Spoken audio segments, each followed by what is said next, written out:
Tech Talk, I imagine Quanix is still our Open who Janela. open Janella. So wanted to first say hello to everyone. Thank you so much for joining the talk on the steel derivatives surtax. I want to say a big thank you to Open Janella. They sponsor all of our tech talks, so really appreciative. For anybody that doesn't know who Open Janella is, they are an ERP system specifically designed for the window and door industry. For anybody that's gone through that process, I will say personally, it is very challenging to do the ERP system, and to know that you already have some of those tools designed for our industry specifically is a huge help. So again, big thank you to them. I'm also going to do a big introduction to Rhonda and GHY that they are well, actually, Rhonda, I'll give you the floor and you guys can kind of open up who GHY is. Thank you very much. Thank you for the invitation to attend today. So GHY is a customs broker. So for those of you that don't know what a customs broker is, they act as a liaison between the importer and those nasty people at Canada Customs and US Customs and any other customs authority. So GHY has been in business in 1901, a long time, longest standing broker within Canada. Our motto is one border, one broker. So we deliver Canadian and US brokerage service and trade compliance to companies that import and export internationally. So up until recently, I guess everybody's primary focus was brokerage, and now it's compliance because it's a very, very, very, very hot topic.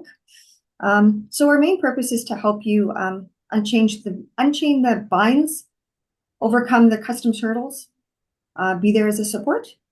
So that's who GHY is, and who's Rhonda? Well, Rhonda started a long time ago as a student with CBSA because the previous summer I worked in a fishing store and it was horrible. The owner was very, very mean to me, and I thought working for the government for the summer would be much better, and it ended up being a career. So I was with CBSA for about 30 years, and I kind of grew up and left a senior position there and joined GHY about 6 years ago. And I head up with a bunch of lovely, very talented people that make me look much smarter than what I am, a compliance unit. That's who we are, and that's who I am. Awesome. Well, Rhonda, I can't say thank you enough to you and Sonalia and the GHY team. Yeah, our connection's been pretty it's very recent, but I know from Fenestration Canada's side, I've been talking about tariffs for the last year and a bit, that comically, even this presentation, I wound up having to change the date from last year's tariff conversation. It was off by about a week. Very different tariff conversation, but the fact that we're only off a week after a whole year of going through this is kind of comical to me. I've been preaching the importance of your broker in this conversation. Is it really needs our our manufacturers need to look at the brokers in a different way than we've ever had to look at brokers. It's so critical because the amount of information that's having to go between the manufacturer and the broker and the agents is significant. That there's so much nuance there that we just didn't used to have to deal with. And the impacts for our industry, if that information is wrong or it's being misrepresented, is significant. It didn't used to be like this. So we're going to get into a little bit of that in the presentation, but for everyone here, I've invited Rhonda as, her experience in the CBSA, I think is really useful to the context around the steel derivative surtax. There's a couple places I'll ask Rhonda to come jump in and give a little bit more context, but at the end, I wanted to make sure you guys had somebody, outside of myself to have that conversation with. So let me go ahead and share my screen and we will get started.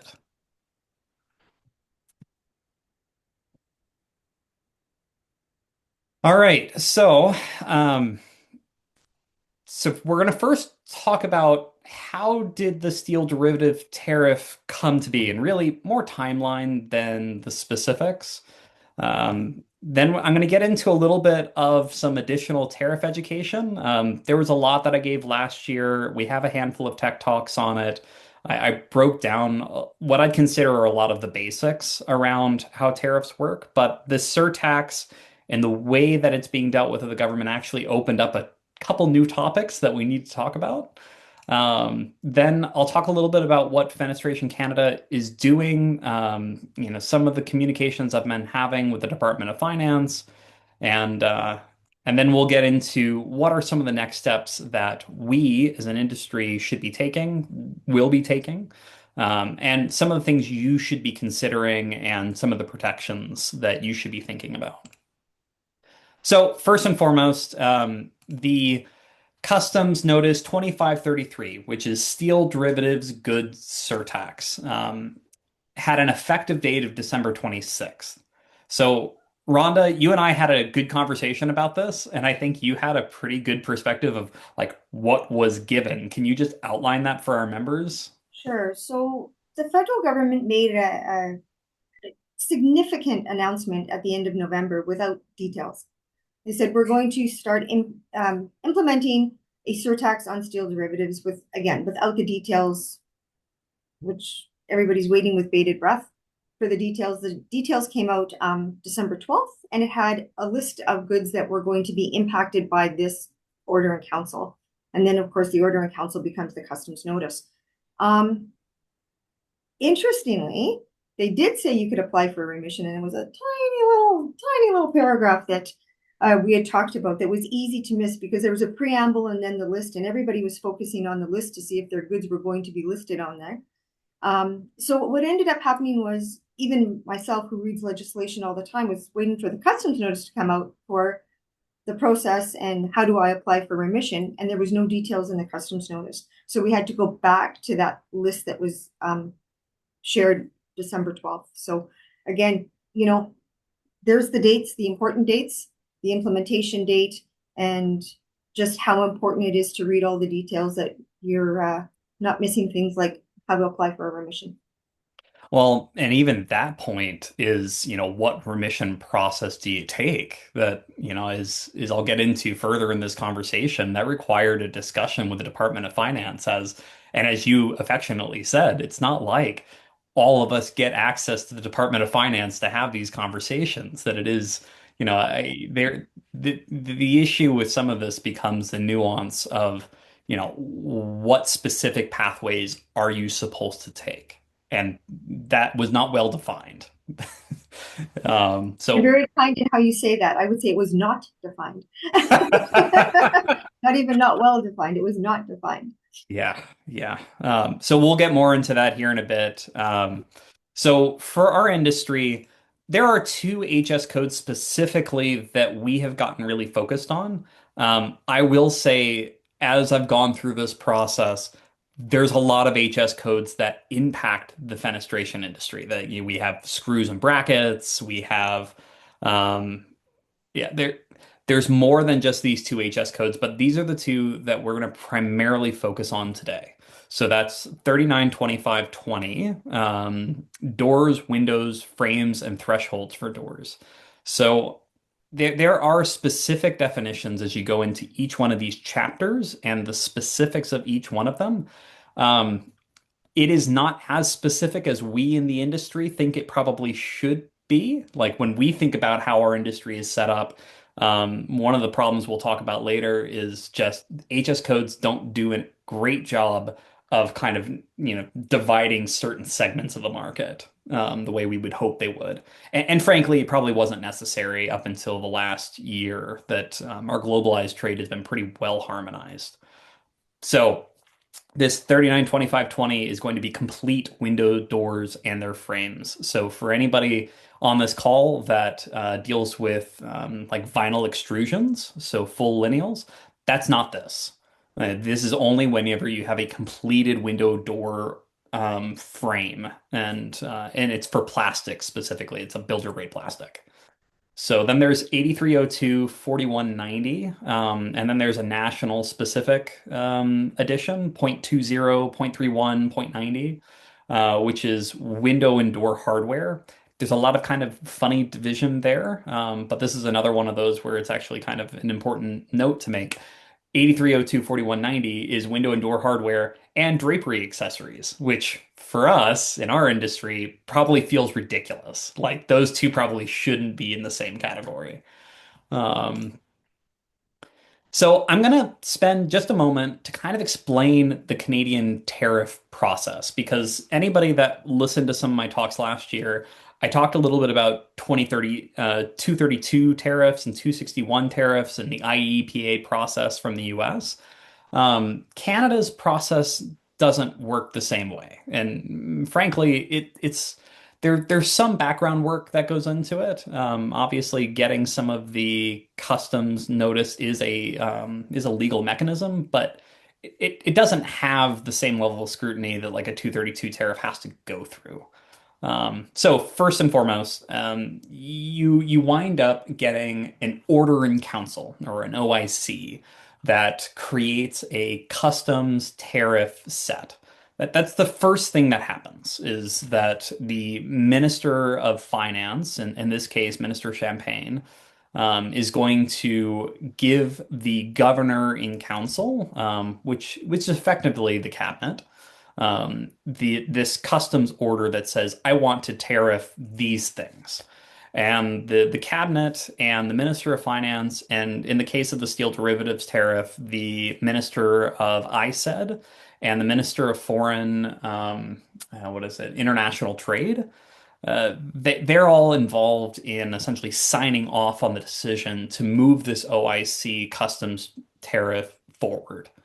So that happens, and then the legal instrument itself gets created. So this gives us the, 2533, that's this steel derivatives tariffs list.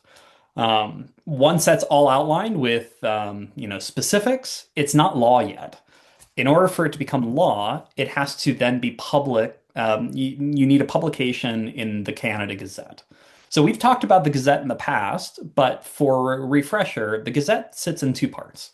There's part one and part two.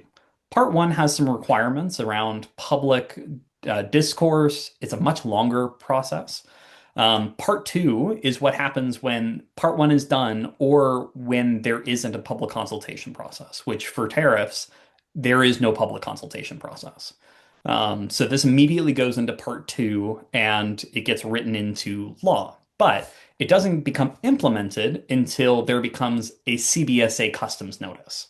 So essentially, the Ministry of Finance and this OIC customs tariff in the publication triggers the CBSA to create their customs notice. Um, so from that customs notice, that's now being handed down to the border and it becomes enforced. So you start to see things like what our manufacturers are experiencing right now is your products hit the border and the HS codes that are assigned to that particular surtax is going to be triggering the 25%. So in a nutshell, that's kind of how Canadian tariffs work. So I want to talk a little bit about derivatives. I'll be honest, when this came through to me after I came back from the holidays, and I was actually feeling guilty when I figured out that December 12th this was released, and there was even a notice before that. Realizing that it actually wasn't clear, it didn't give us a lot of instruction. There wasn't a lot of like clean details around it. We probably could have gotten a couple weeks more than what we have. But that being said, we're moving, and thank goodness we're moving because I think we probably needed to get into this queue as quickly as possible. Anyway, long story short, steel derivatives, when that came up, that was really concerning right off the bat based off of what I had learned before. For the reason that I'm going to kind of walk through this illustration. So in the US, the way derivatives work is that whenever you're sending your products down over the border, you actually can break up your HS codes so that the items that are being impacted by that tariff can be dutied or surtaxed separate from the rest of the goods. So if you've got a dollar screw, but your product is $100, you're only being tariffed on that $1 of material. In Canada, it unfortunately is the other. If you've got a steel screw and you've got your entire rest of it that is not steel or is not being tariffed, the entire item is being tariffed. So the entire rate is being multiplied by the full value of that item. So the concept of derivative in Canada is actually kind of a misnomer in my opinion, that's a bit misleading. But what it does for us that kind of hurts is that if you have any of the HS codes assigned, um, then you are going to get smacked with the full value of your product. So that that gets me into a question that I've gotten from a couple manufacturers of hardware specifically, because we have hardware that comes from both China and from Europe. Why isn't the multilateral or bilateral agreements working? Or why is the most favored nation treatment for this not what we're getting charged? Um, we have, just for members' sake, there are about 14 agreements in place for Canada versus with the rest of the world. And the problem with it gets into this, difference that I've been trying to make throughout our conversation so far, which is it's important for us to talk about surtax and customs duty. They are separate things. They are separate legal mechanisms. Even though we're talking about tariffs, the concept of a surtax and a customs duty is actually different. So here's kind of an example of a cost stack of what that looks like. Whenever the CBSA is looking at the value of a good, they're looking at the product value, and then they're applying whatever that customs duty is, or the, favored nations cost. So most favored nations is a smaller percent tariff that just kind of winds up as a blanket statement for a particular agreement. So instead of dealing with, specific customs duties, that's how that is dealt with. But point being, you've got product value, and then on top of that product value winds up being whatever that customs duty is, and then surtax is applied. So the surtax is not applicable. None of the bilateral or multilateral agreements deal with surtax, unless the Steel Derivative Tariff customs notice calls that out. So, like for instance, in this one, there is some U.S. There was there was a tariff item from the U.S. last year that is called out in the customs notice that is exempt. So it gets into some weird territory, but just assume that the surtax doesn't have to abide by country-specific bilateral or multilateral agreements. So here's kind of a landed cost breakdown. And what I really should have done with that image of the cost stack is added a little cherry that says GST and HST, because that's also has to be added to that mix. So, the landed cost breakdown would be the value is $1,000. And it doesn't matter if there's, 1% steel or it's all steel. The customs duty is being applied, then the surtax is being applied, then the GST is being applied. So that's kind of how these cost breakdowns are working. So, you know, we've talked about this a little bit in the past. Fenestration Canada has been an education-focused organization. This advocacy work is pretty new to us. That I've had a little bit more than a year now, kind of dabbling in the thick of the muck, and I'll admit last year was such a great opportunity to do so because there was a lot of topics to talk about. So we're in this funny process where we're a year in and we've got a handful of contacts at the federal government that we can now, say, hey, we've got this problem with what you've done. Can we have a conversation about it? That's a unique skill. Like that has taken some work and some relationship building and frankly, a lobbyist team that helped us get to that point.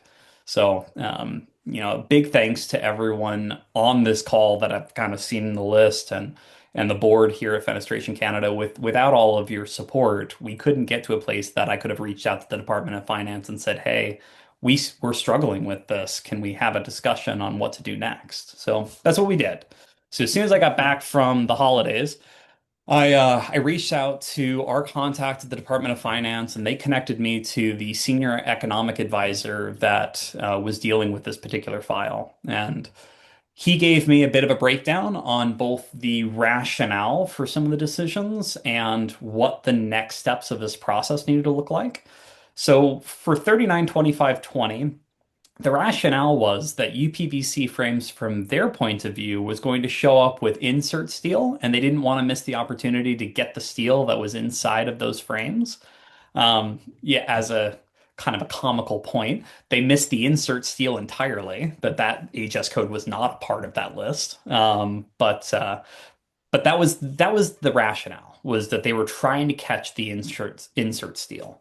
Um, and and they saw that our market was going to be very vulnerable due to the way that the US was doing their derivatives. And that's true. And I think anybody in our industry kind of knows that, sees that as the import markets from like Asia and Europe are starting to come in, if they don't have the US to bring their products into, they've got to find somewhere else to put them, and they've lost a big portion of their market share. So, they're decreasing pricing, they're doing whatever they can to make sure that they supplement their market loss. So Canada's pretty vulnerable because we really didn't have protections. Um, but, I've been using this analogy over the last handful of weeks that the truth of federal levers is they're really big.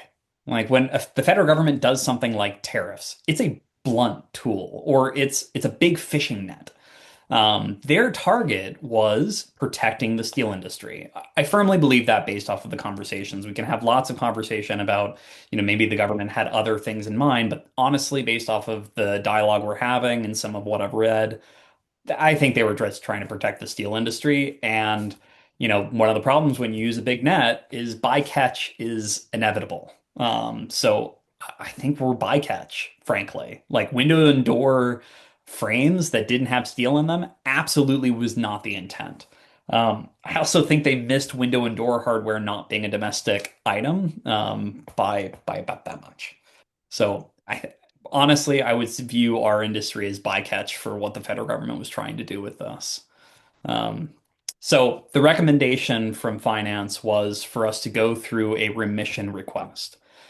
Frankly, it's the only legal pathway we can action on. So that is what we're kind of doing in the background. So for many of you, I'm going to get into this in a minute, but we are moving down the remission process for both of those HS codes. So I'll explain the rationale. But for window and door hardware, the rationale is we don't make it, point blank. Like maybe 1% of all the hardware that is used in windows and doors in Canada is made in Canada. So surprisingly, this argument's actually a bit more challenging than the 39-25-20 argument, because it's not clean cut that this was a policy miss. This is what's considered an exception in the remission request. So we have to make the argument that, first off, we can prove that the majority of the window and door hardware is not made here. And what percentage of that is actually steel. So that's the remission request I'm currently working on. It is in kind of final proofing stage. My hope is that, honestly, if it doesn't get sent out today, it's actually early next week that we'll be seeing that one go off to the government, and that'll start a whole process that I'll explain in a second. But this is the rationale for why we are asking for this HS code to be removed. To be clear, an HS code, actually, I don't want to do that. I have a process map for that, so we'll do this next. For 39-25-20, we know that there's very little steel that comes into the frames when it comes to windows and doors. And more importantly, the HS code doesn't just capture UPVC, it is fiberglass and UPVC, which, kind of speaking to my point earlier, HS codes don't always separate markets very cleanly. That it's just, frankly, something that I don't think has had to be done because, again, market's been pretty harmonized.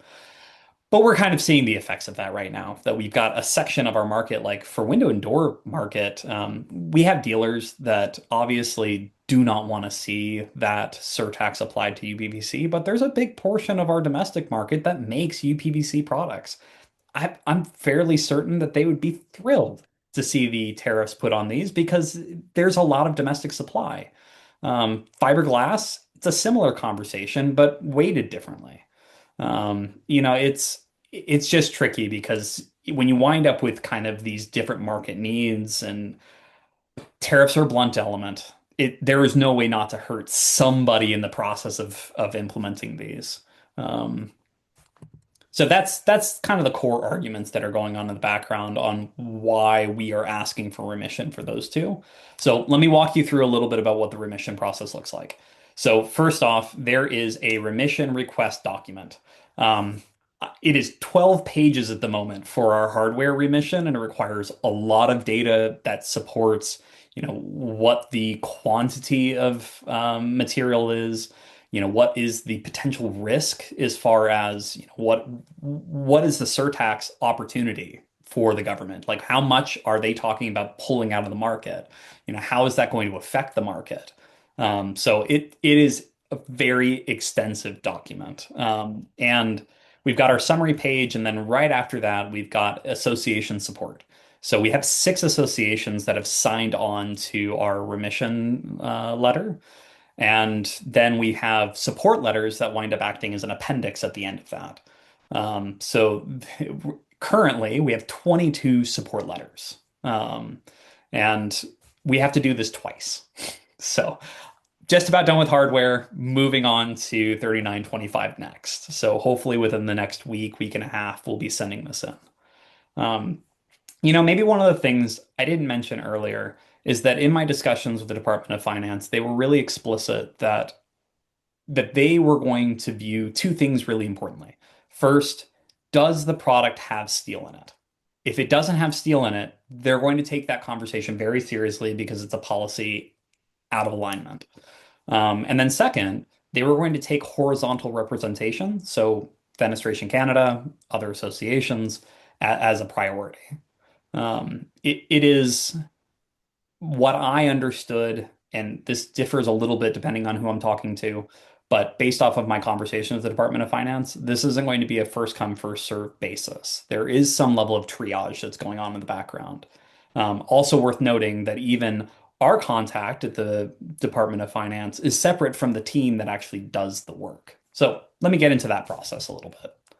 So the remission process, we get our remission in, and then there is a team of 5 analysts at the federal government that actually review this.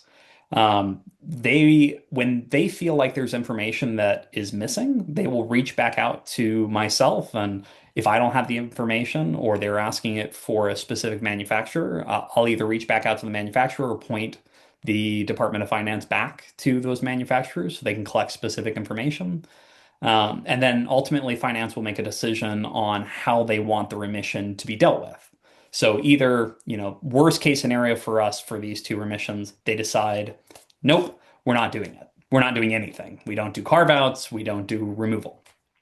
Next is a carve out. So carve outs mean that they very specifically call out elements of that particular HS code that become exceptions of the CBSA.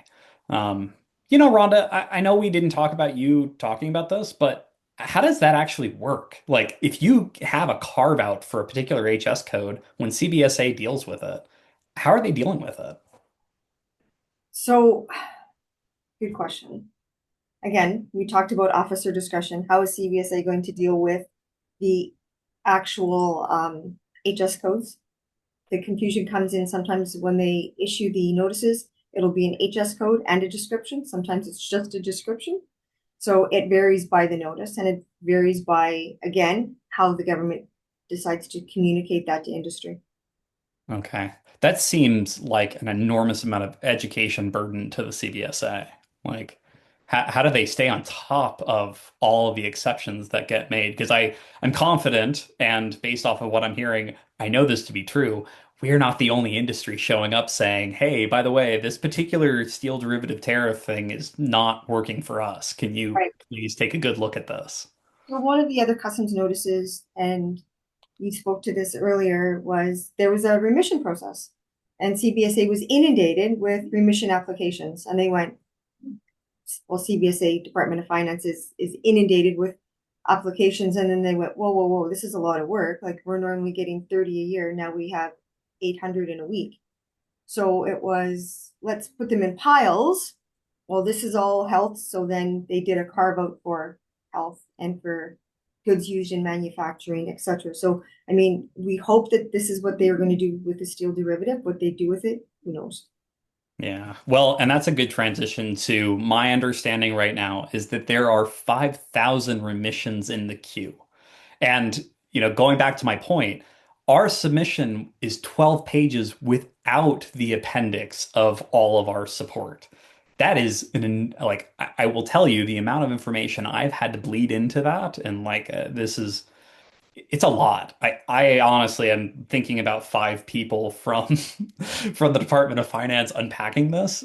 This is going to take them time. And that's kind of my next note, which is my understanding right now is it's taking them 7 to 12 months to process a remission request. Right. So, So, and go ahead, Rhonda. sorry, just to speak to that, if it's 7 to 12 months for them to process it and then communicate to industry, and then industry is going to say, well, we want our money back for the previous 12 months plus of surtax that we paid that we shouldn't have. It's just compounding the amount of work for government. Absolutely. And that is a note that I have made is I asked Department of Finance specifically if the HS codes are removed or there's a carve out for those affected, is there a refund process? And the answer is unequivocally yes, that there is a refund process for it and specific to the surtax, not just customs duties. So there isn't a way to like work around and it's like, no, that there is a refund process, but keep it in mind, like if we're waiting 7 to 12 months for this to happen, and then there is, a 2 to 3 month at best refund process through the CRA, this is going to take time. And, one of the benefits that, our membership here at Fenestration Canada and anybody involved in this process gets from this is I'm able to poke at a handful of the people that we built good relationships with last year, kind of talking about things that were a bit more proactive than reactive, and ask for their support. So, like, we built really good relationships with NRC and NRCan, ISED, Ministry of or the Department of Housing. So, we'll get into that in a second, but that's a big portion of the benefit of going through this process as a horizontal is having pressure in places in the federal government that we can get noticed for this particular thing. Um, so yeah, exactly that point. And if we get to a place that I need to show up in person or our FenCan team needs to show up in person, we will. We have put funds aside to do exactly that type of work this year. That if we have this problem, your board saw to it that there was a budget to make sure that we can go support you in this way. So as far as what else can be done, and I did see a hand up. I'll try to run through this conversation as quickly as I could so that I would give enough time. So I'm going to go through these last couple slides and then I'm going to open it up for discussion and we're going to do our best to answer whatever questions Rhonda and I can. So for the association side, we're gonna go ahead and advocate to clarify HS codes. So just so everyone understands what that means, there is a legislative lever for modifying HS codes. HS code modification is actually kind of a complicated subject because it involves international code descriptions. But at the Canadian side, we can add nationally specific HS code modifications. But that's a legislative lever that happens at the budget, which at the moment is October because we've been like slowly moving budget evaluation from like March to May to August to October. So the next opportunity there is to actually address, call it HS code specification. So for instance, 392520 being separated into fiberglass and UPVC. That's something that we'll have to start advocating for once this remission request is done, and we won't get a legitimate understanding of whether or not that's possible until October. Um, so next is pursue clarification from CBSA on customs interpretations. So one of the things I'm waiting on, I've heard this from now two members that they have been able to write a description that says that they did not have any steel in their product and they were able to legitimize that. And the CBSA decided to not put a surtax on that item.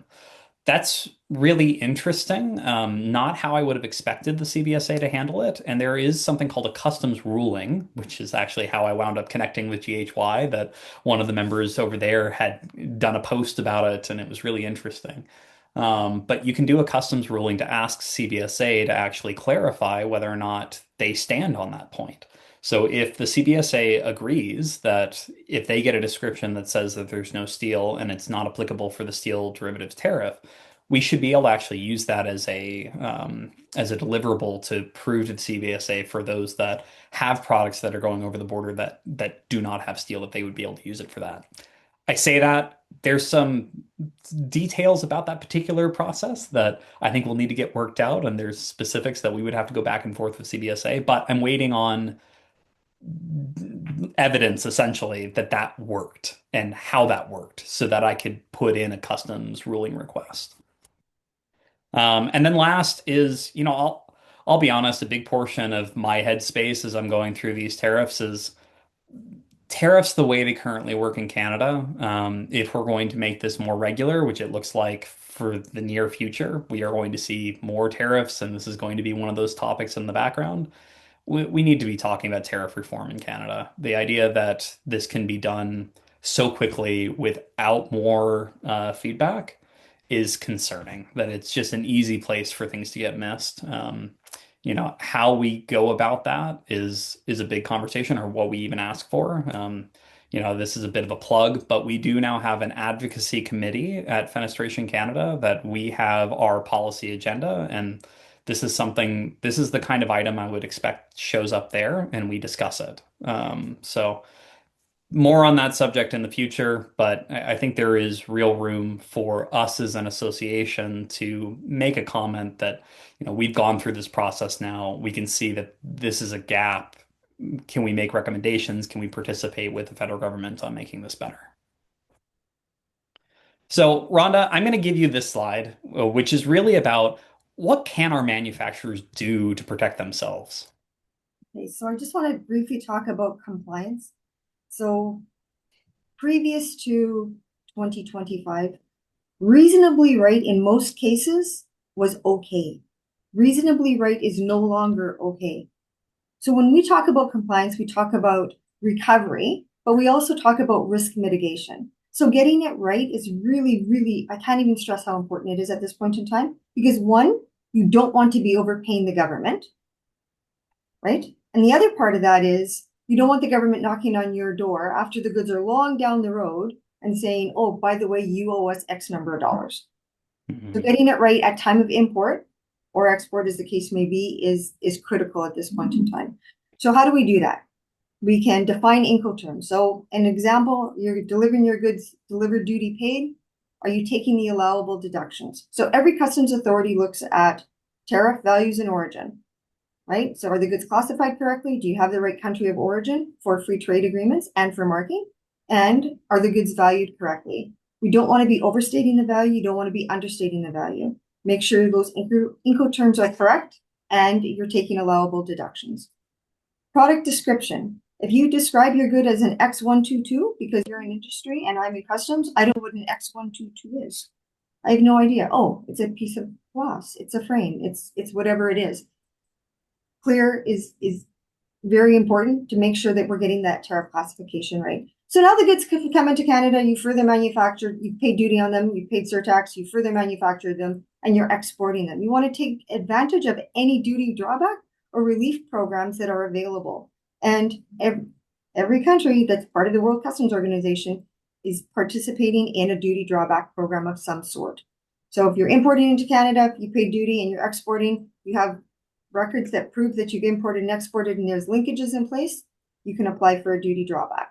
There is criteria, but reach out to us and we can give you all the criteria on what's required for a duty drawback program.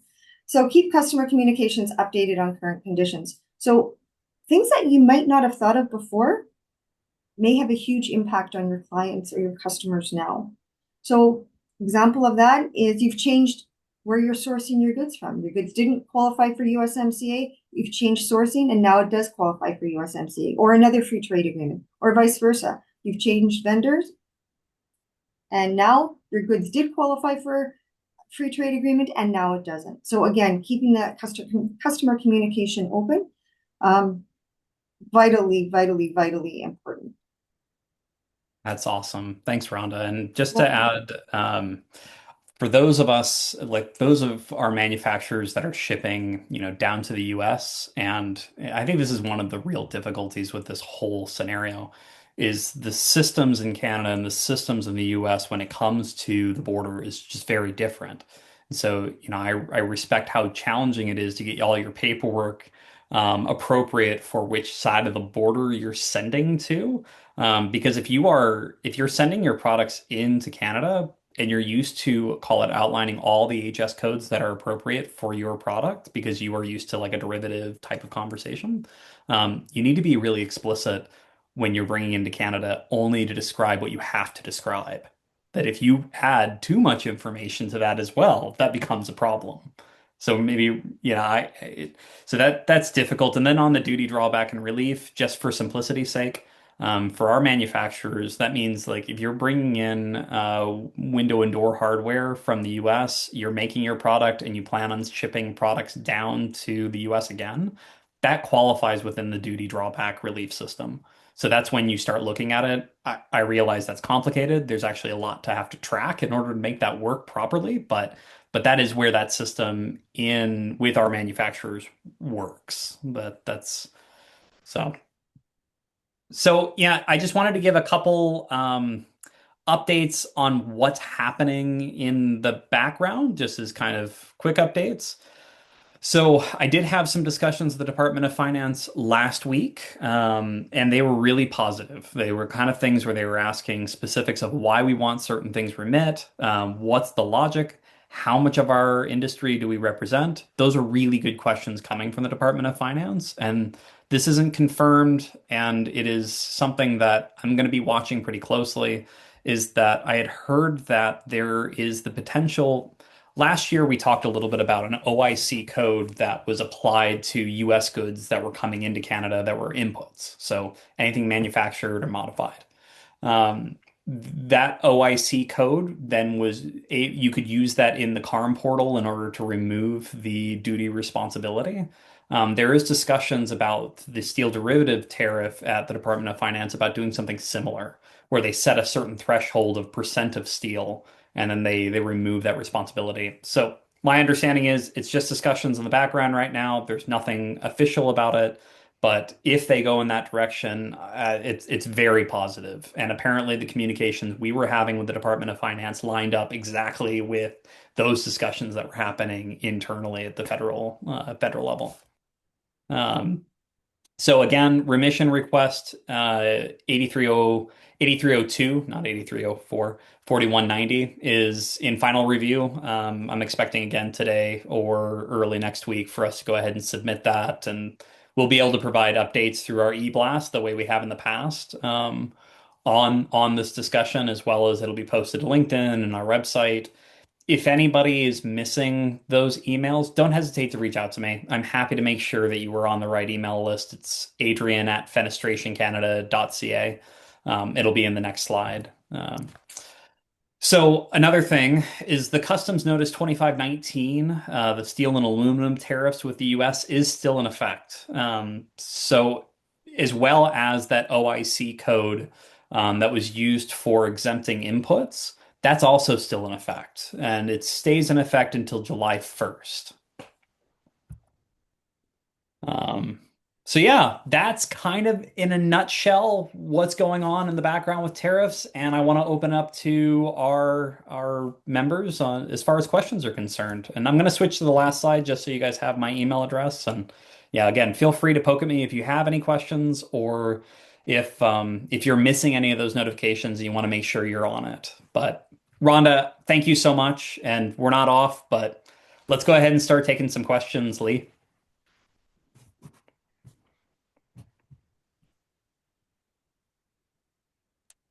Right. Get check that. Okay, what is this code? 8302 4160 window hardware as well. What's the difference with 8302 4190? Yeah, so 8302 4190 is window and door hardware. There is 8302 dot 60 and dot 20 and dot 0. So it's an additional national code that is in addition to that 8302 4190 that gives specificity within the Canadian system itself. Um, that is, I think that's what you're asking. If not, feel free to raise your hand and jump on. Lee can unmute you.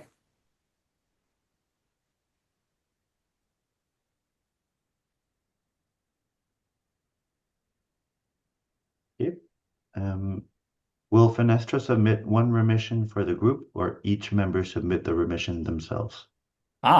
So I've been in discussion with Fenestra, and currently they're signed on as an association support. Fenestra also provided a support letter in representation of all the members.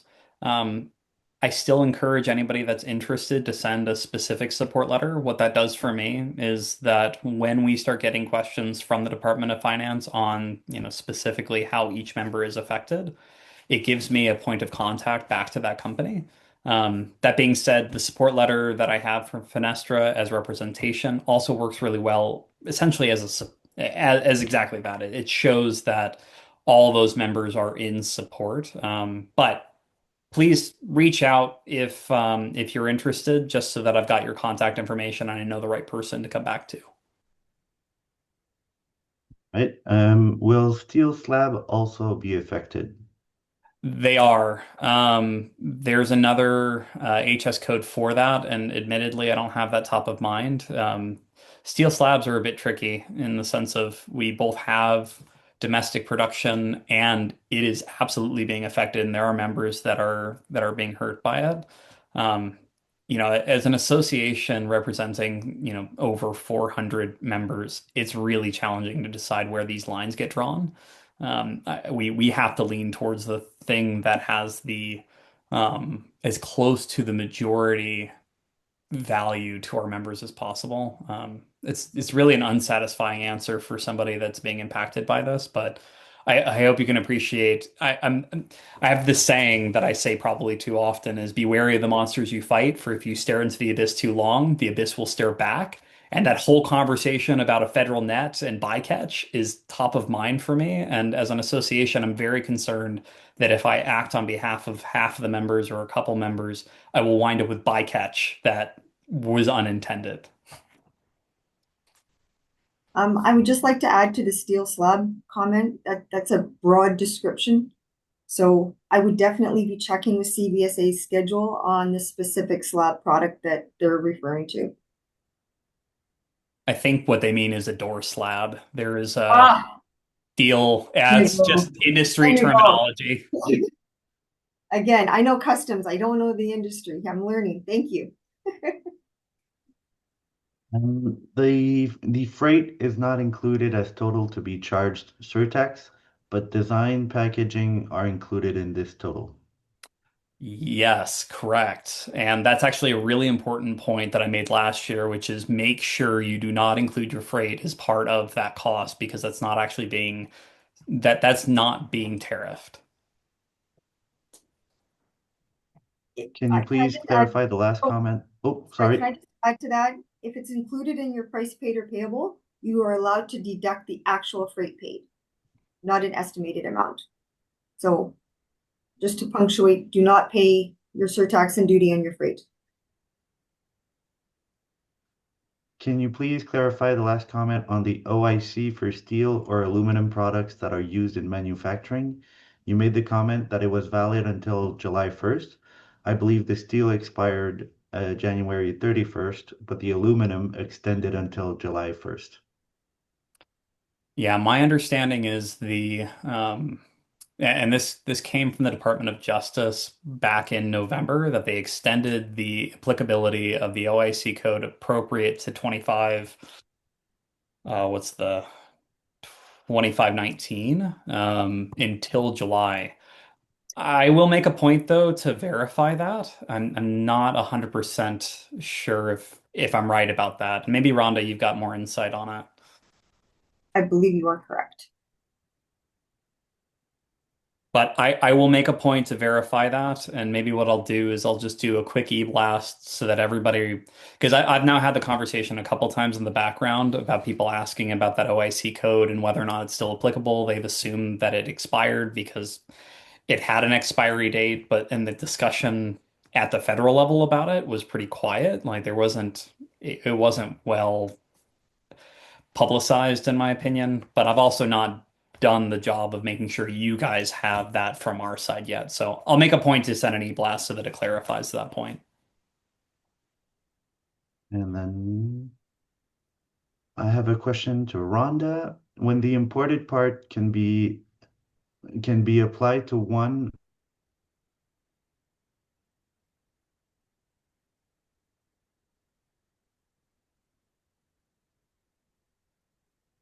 compliant but also minimize tariff. Sorry, I didn't hear the whole question. I don't know if I That's froze or okay. I have it's for Rhonda, for you. yeah. When the imported part can be applied to one of two alternative HS codes, one is under the surtax and the other is not. What's the proper process of working with broker to be compliant but also minimize tariff? Okay, so if good question. So I guess my first question is why do you believe it's classified in two HS classifications? So there's rules that must be followed in order to classify the goods.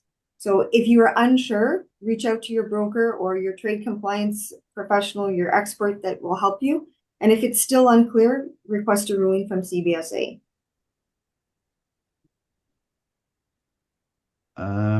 From the question earlier about the 83024160, it's it would be actually the 419090, Yeah, not the 40 60 45.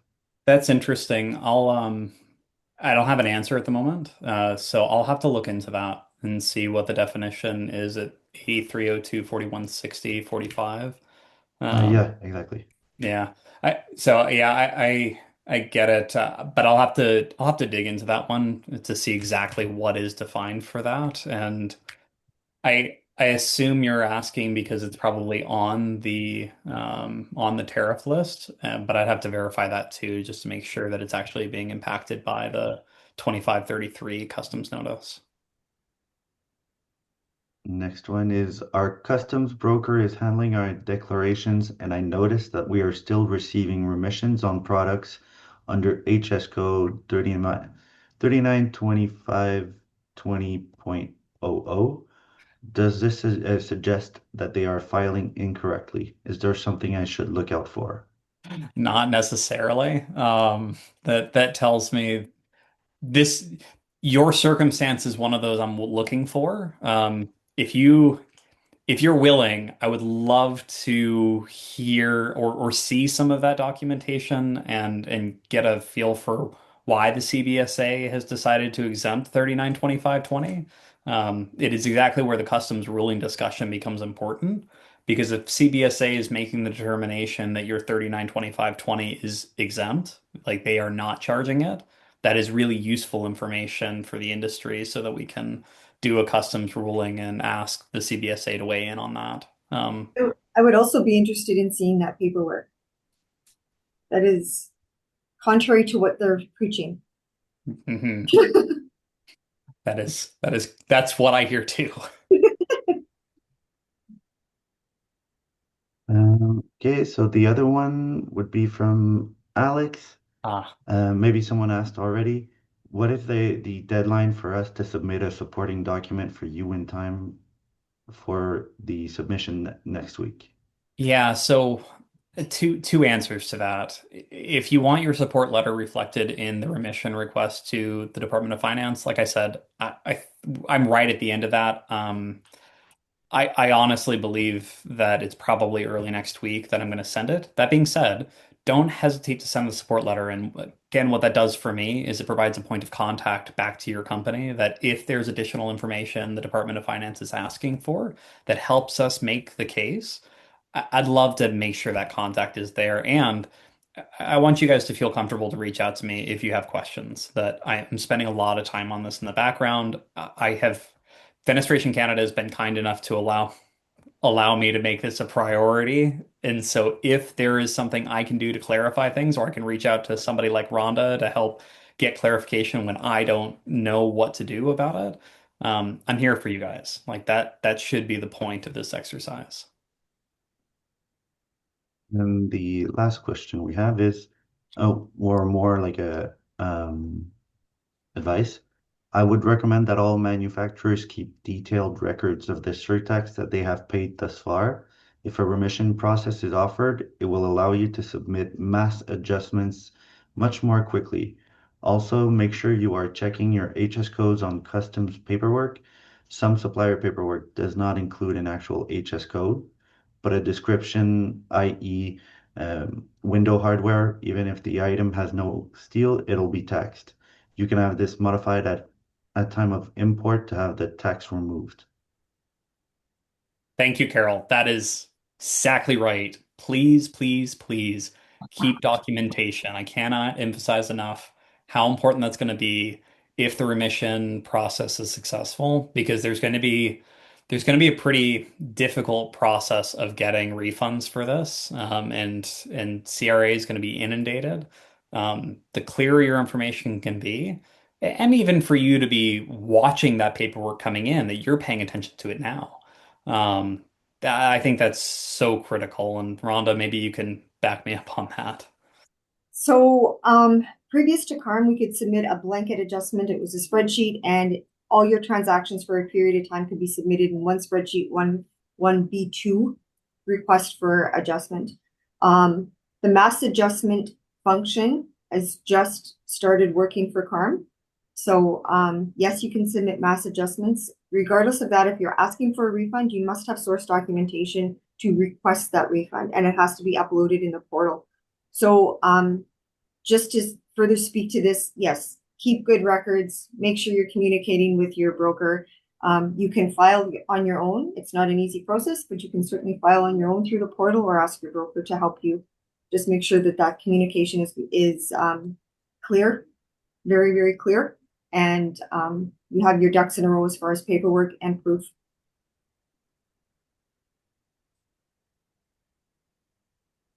All right, so we are right about at time, like almost to the minute, which is really impressive. It doesn't happen all the time.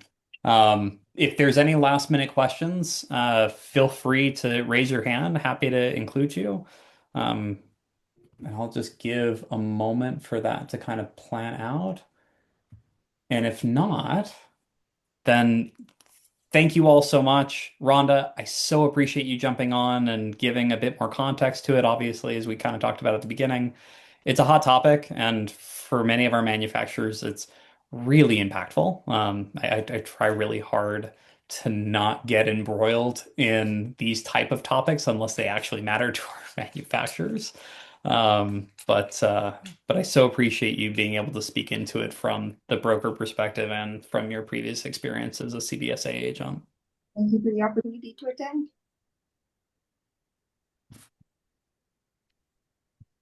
All right. And with that, I will bid you all adieu, and don't hesitate to reach out if you have other questions. Bye, everybody. Bye bye. Have a good day.